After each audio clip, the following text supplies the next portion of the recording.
Mula sa simula ng panahon, may hindi nakikitang hibla na bumabalot sa atin. Ito ang patuloy na pag-ibig at paggabay ng isang makapangyarihang lumikha na humuhubog sa bawat henerasyon. Sa Genesis, natutuklasan natin ang kwento ng buhay na umusbong sa ilalim ng kanyang masusing pangangalaga. Sa bawat paglipas ng panahon, nagpatuloy ang kwento ng buhay na may mga kaluluwang piniling lumakad ng kasama ang Diyos. Si Enoch ay isang natatanging halimbawa ng pananampalataya. Ang kanyang buhay ay naging bukas na aklat ng pagtitiwala at pagmamahal. Ano ang tunay na kahulugan ng paglakad na kasama ng Diyos? Ang paglakad kasama ng Diyos ay isang malalim na koneksyon, isang relasyong pinagyayaman ng kanyang walang katapusang pag-ibig.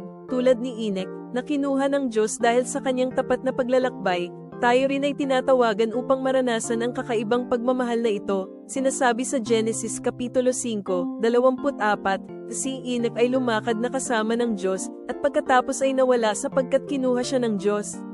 Isang pag-asa at pag-ibig na nagpapatuloy sa lahat ng henerasyon.